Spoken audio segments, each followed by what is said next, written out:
क्या सच में ख्वाहिश की सासू माँ छुप छुप कर उसकी बातें सुनती थी? ख्वाहिश की शादी निश्चल से हुई थी। ससुराल में ख्वाहिश की एक नंद थी जिसकी शादी हो चुकी थी। ससुर जी रिटायर हो चुके थे और अच्छी खासी पेंशन पाते थे। निश्चल एक सॉफ्टवेयर इंजीनियर था। पूरा पढ़ा लिखा परिवार था, कोई किसी के ऊपर आश्रित नहीं था। देखा जाए तो सब कुछ बहुत अच्छा था। ख्वाहिश बहुत खुश थी ऐसा ससुराल पाकर। शादी के एक हफ्ते बाद ख्वाहिश ने निश्चल से बोल कि चलो ना आज मूवी देखने चलते हैं। निश्चल ने बोला अच्छा ठीक है, मैं मम्मी पापा को बता कर आता हूँ। निश्चल जैसे ही अपने मम्मी पापा से बात करने जा रहा था कि निश्चल की मम्मी शैलजा जी ने बोला आज तो मेरी कमर में बहुत जोर का दर्द हो रहा है, बेटा जरा ख्वाहिश से बोल मेरी कमर में थोड़े बाम लगा दे, मेरे से तो बिल्कुल खड़ा ही नहीं रहा जा रहा। निश्चल ने देखा कि मम्मी की तबीयत खराब है और जाकर उसने ख्वाहिश को बोला कि आज तो फिल्म देखने नहीं जा सकते, मम्मी के कमर में बहुत दर्द है, जाकर जरा मम्मी का कमर में बाम लगा दो। और ख्वाहिश ने जाकर सास की कमर में बाम लगा दिया, साथ ही गर्म पानी का थैला दे दिया सिकाई करने के लिए। उसके 3-4 दिनों के बाद ख्वाहिश की छोटी बहन दरिया का बर्थडे था और ख्वाहिश और निश्चल को वहां पर जाना था। कोई पार्टी नहीं थी। दरिया ने अपनी तरफ से दीदी और जीजा को एक रेस्टोरेंट में ट्रीट दी थी। निश्चल ने सोचा कि चलो मम्मी पापा से बता देते हैं कि दरिया ने हम दोनों को ट्रीट दी है, हम लोग मस्ती करना चाहते हैं और 1-2 घंटे में वापस आ जाएंगे। कोई बड़ी पार्टी नहीं है इसलिए घर में किसी को नहीं बोला है, बस उसके कॉलेज के 1-2 दोस्त रहेंगे और हम दोनों। निश्चल जैसे ही मम्मी के पास गया उसने अभी अपनी बात भी नहीं कही थी कि उसकी मम्मी ने बोला बेटा आज तेरी बहन झलक आने वाली है अपने भाभी के हाथ का खाना खाने के लिए। शादी में वह रुक नहीं पाई थी तो आज वह अपनी भाभी के हाथों का खाना खाना चाहती है, क्योंकि सच में झलक उसकी शादी में रुक नहीं पाई थी और आज अगर उसने प्रोग्राम बनाया है ख्वाहिश के हाथ का खाना खाने के लिए तो वो कैसे मना कर दे। इसलिए उसने ख्वाहिश से जाकर बोला कि दरिया से बोल दो हम पार्टी में नहीं आ पाएंगे, झलक आने वाली है तुम्हारे हाथ का खाना खाने और वह तुम्हारी इकलौती नंद है, तो अगर तुम यहाँ से चली गई तो उसे बहुत बुरा लगेगा। ख्वाहिश को बुरा लग रहा था क्योंकि दरिया ने बहुत मन से दीदी जीजा को पार्टी में बुलाया था और वह चाहती थी कि वह दोनों वहां जाए, लेकिन अब क्या कर सकते हैं। झलक को भी क्या पता था कि उसके भाई भाभी का कहीं और का प्रोग्राम है और ना ही शैलजा जी को पता था। ख्वाहिश ने फोन करके दरिया को सारी बातें बता दी और बोला क्या करे बाई चांस ऐसा हो गया अब फिर कभी मिलना होगा। खैर झलक आए, भाई और भाभी और नंद ने काफी मस्ती की, सब कुछ अच्छा चल रहा था। फिर करीब 2 महीनों के बाद ख्वाहिश और निश्चल ने 15 दिन का ट्रिप प्लान किया। पता नहीं क्यों ख्वाहिश को ऐसा लग रहा था कि उसकी शादी के बाद से वह कहीं भी अपनी मर्जी से निकल नहीं पा रही।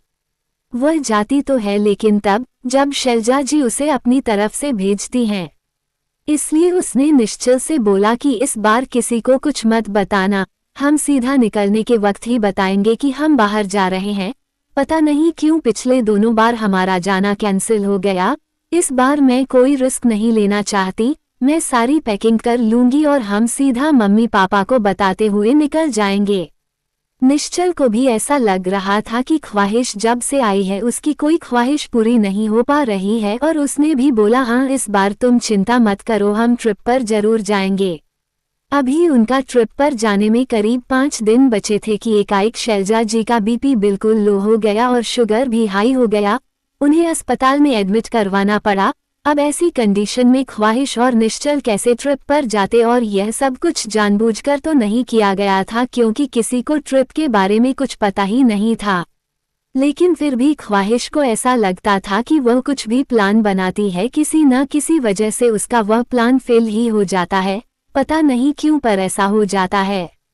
उसे लगता था कि हो सकता है निश्चल अपनी मम्मी से सारी बातें शेयर कर लेता होगा और फिर मम्मी को पसंद नहीं होगा कि ख्वाहिश अपनी मर्जी से कोई डिसीजन ले, इसलिए वह कोई ना कोई रोड़े उनके रास्ते में लगा देती थी। इस बात पर ख्वाहिश और निश्चल के बीच कभी कभी लड़ाई भी हो जाती थी।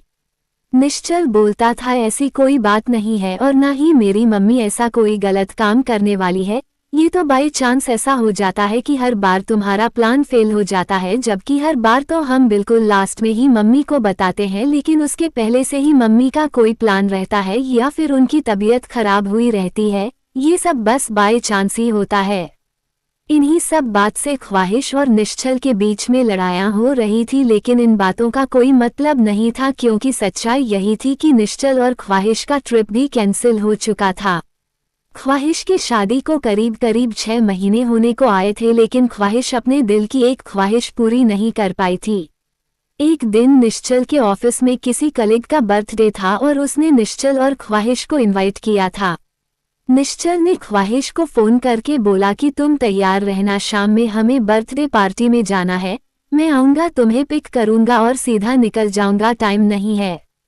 ख्वाहिश ने सोच लिया था कि वह जब से शादी करके आई है इस घर में कैद है, अपनी मर्जी से वो कभी भी बाहर नहीं जा पाई है। आज तो वह हर हाल में पार्टी में जाकर रहेगी और इस बार कोई गड़बड़ नहीं होने देगी, इसलिए वह चुपचाप अपने कमरे में तैयार हो रही थी और कमरे से बाहर भी नहीं आई थी।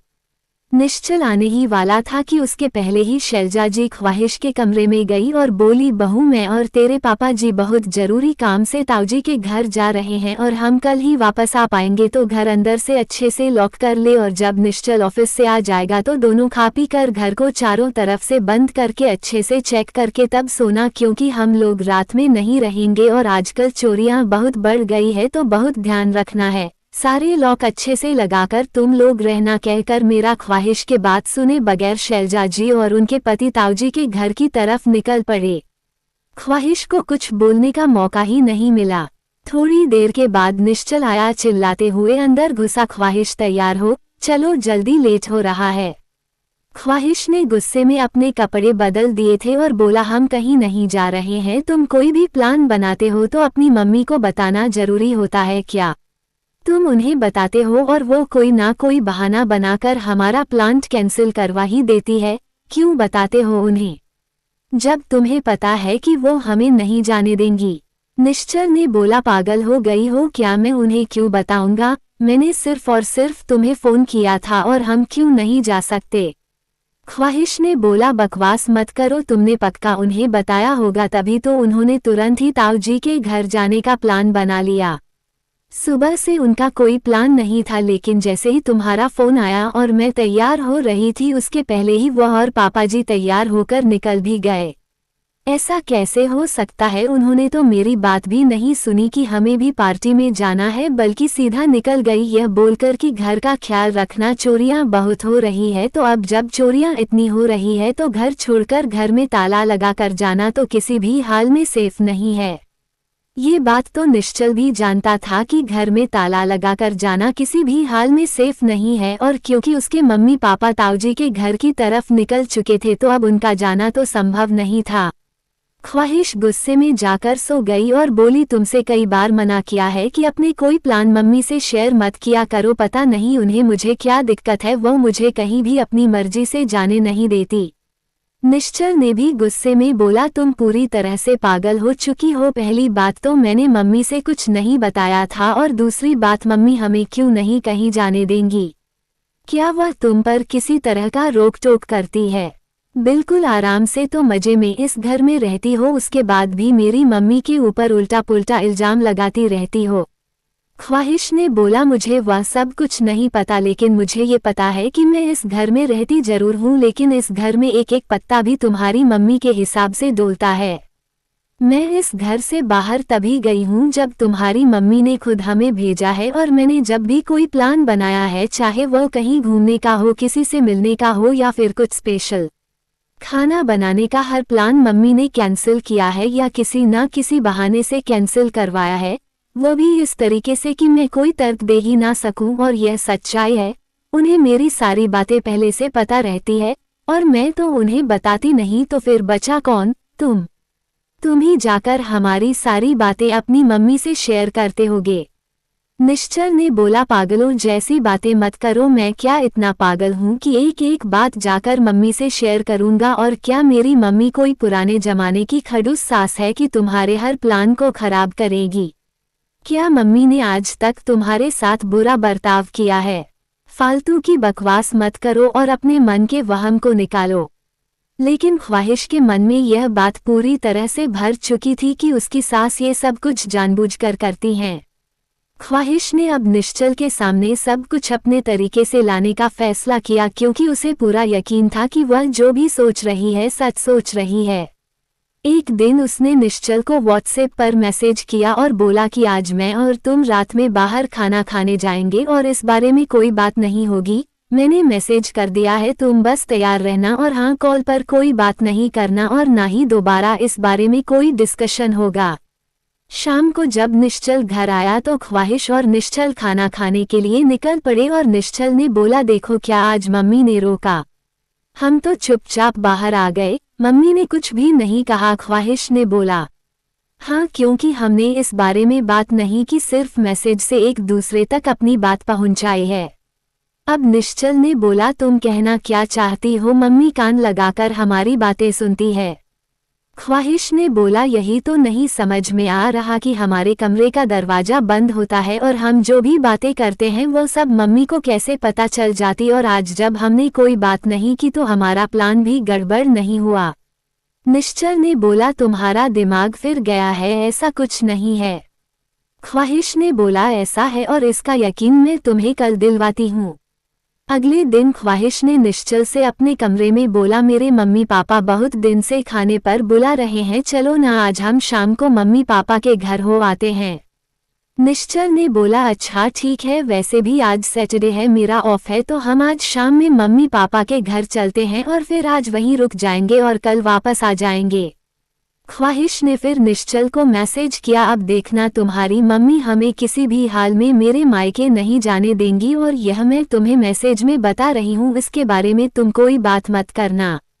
कड़वा सत्य को लाइक और फॉलो करें। अभी हम दोनों ही हैं, किसी ने भी मम्मी को नहीं बोला है कि हम मेरी मम्मी का घर जाने वाले हैं, लेकिन फिर भी अब तुम बाहर जाकर यह बात बोलो, देखना तुम्हारे कुछ बोलने के पहले ही वह कुछ ऐसा बोल देंगे कि हमें अपना प्लान कैंसिल करना पड़ेगा। निश्चल भी आज ख्वाहिश को गलत साबित करना चाहता था कि ऐसा कैसे हो सकता है, और वह बाहर गया अपनी मम्मी को ये बताने के लिए कि आज वह और ख्वाहिश उसके घर जाने वाले हैं। लेकिन जैसे ही वह अपनी मम्मी से कुछ बोलता, उसकी मम्मी ने बोला, बेटा झलक के जेठानी की बेटी की शादी में करीब 1 महीना हो चुका है। बहुत दिनों से सोच रही थी उसे खाने पर बुलाने की, क्योंकि झलक ने कई बार बोल दिया था कि मम्मी एक बार उसे घर पर खाने के लिए बुला लो। सोच रही हूँ आज सैटरडे है, तू भी घर पर ही है, तो आज ही झलक के जेठानी की बेटी दामाद को खाने पर बुला लेते हैं। ख्वाहिश से बोल दो, अच्छा खाना बना देगी, मैं फ़ोन करके उन्हें बुला लेती हूँ। निश्चल अभी बोल भी नहीं पाया था कि वह अपने ससुराल जा रहा है, उसके पहले ही मम्मी ने अपना प्लान बता दिया था ताकि निश्चल आगे कुछ बोल भी ना पाए। अब तो निश्चल को भी ख्वाहिश की बातें सही लगने लगी कि उन लोगों की बातें उसकी मम्मी को पहले से पता चल जाती हैं और वो उस हिसाब से अपने प्लान बना लेती है और उसके कुछ बोलने से पहले ही अपनी बातें बोल देती है। लेकिन निश्चल को ये समझ में नहीं आ रहा था कि वह और ख्वाहिश अपने रूम में कोई बात करते हैं, वह भी बहुत ही धीरे आवाज में, तो वह बातें उसकी मम्मी कमरे के बाहर खड़ी होकर कैसे सुन लेती हैं, और क्या वह हर वक्त कमरे के बाहर ही खड़ी रहती हैं। मम्मी तो पूरा वक्त अपने कमरे में रहती है, शुरू से उनकी आदत है अपने कमरे में ही रहने की, बहुत ही कम बाहर निकलती है और अभी भी वह ज्यादातर अपने कमरे में ही रहती हैं। फिर ऐसा कैसे हो सकता है कि उन्हें सारी बातें पहले से पता चल जाती है, या ये सिर्फ हमारा वहम है? निश्चल सोचने लगा, लेकिन एक ही जैसा वहम हमें बार बार कैसे होगा?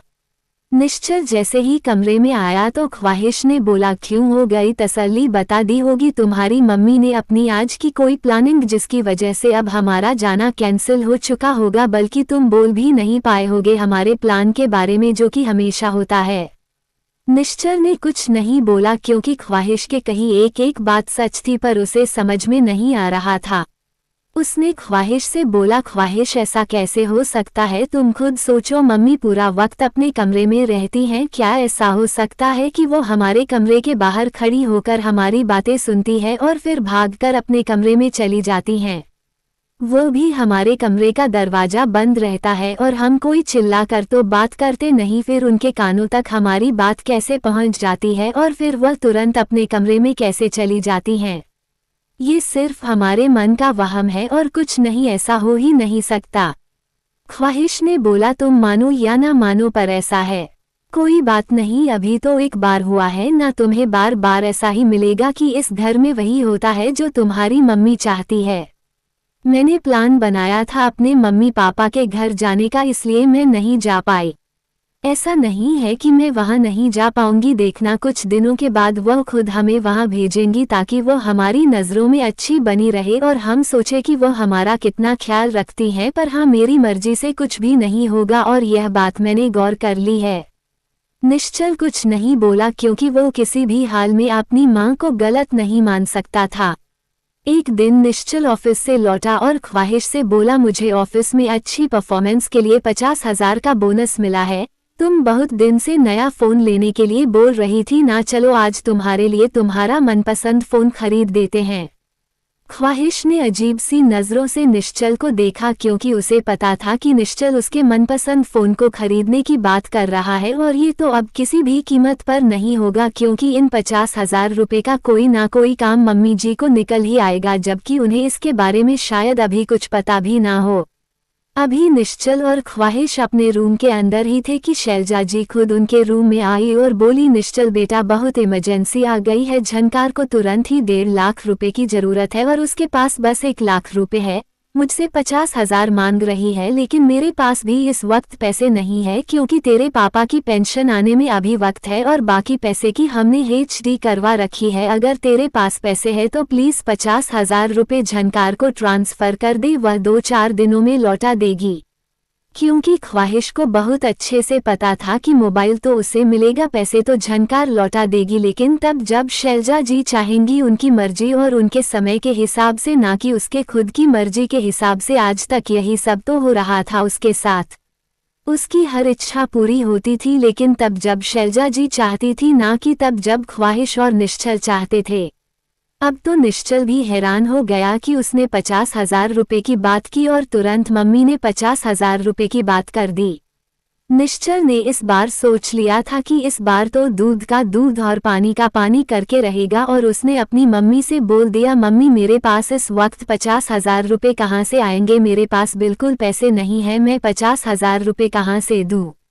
आप झनकार से कहिए कि कहीं और से इंतजाम कर ले, अभी तो मेरी सैलरी आने में भी वक्त है। ये सुनते हैं शैलजा जी भड़क उठी और बोली, शर्म नहीं आती ऐसे बकवास करते हुए, अभी बीवी को 50,000 का फोन दिलाने की बात कर रहा था पर अभी बोल रहा है कि 50,000 रुपये नहीं है, बहन के इमरजेंसी की तुझे कोई फिक्र नहीं और बीवी को 50,000 का फोन दिलाने के लिए बोनस के 50,000 रुपये तेरे पास है क्या? तुझे आज ऑफिस से परफॉर्मेंस बोनस नहीं मिला है 50,000 रुपये का? अब निश्चल ने साफ साफ मां से बात करने की सोची क्योंकि शैलजा जी ने खुद ही अपने मुंह से सारी बातें उगल दी थी। निश्चल ने बोला, मां मैं यही बात तो आपके मुंह से सुनना चाहता था। हाँ है, मेरे पास 50,000 रुपये हैं और अगर झनकार को सच में कोई इमरजेंसी है तो मैं उसे अभी तुरंत ट्रांसफर कर दूंगा, लेकिन मैं ये जानना चाहता हूँ कि आपको कैसे पता कि मेरे पास 50,000 रुपये है। अब शैलजा जी अपनी ही कई बातों में फंस चुकी थी और उन्होंने बात घुमाने की कोशिश में बोला कि वह तो झनकार ने मुझे फोन किया था और मैं तेरे पास आ ही रही थी कि तेरे मुंह से 50,000 रुपये वाली बात सुन ली थी और संतुष्ट हो गई थी कि चलो मोबाइल तो बाद में ले सकता है, अभी तो बहन की इमरजेंसी है तो पैसे उसे दे ही देगा, पर तूने तो साफ मना कर दिया, इसलिए मुझे बहुत गुस्सा आ गया कि तू अपनी बहन की इमरजेंसी को किनारे करके अपनी बीवी के लिए मोबाइल लेने के लिए झूठ बोल रहा है। निश्चल ने बोला, ऐसी कोई बात नहीं है मां, अगर झनकार को सच में कोई इमरजेंसी है तो 50,000 क्या, मैं अपना पूरा बैंक अकाउंट खाली करने को तैयार हूं, पर अगर सच में इमरजेंसी है तो। और निश्चल ने झनकार को फोन लगा दिया और पूछा, झनकार क्या तुझे सच में अभी तुरंत 50,000 रुपये की इमरजेंसी है?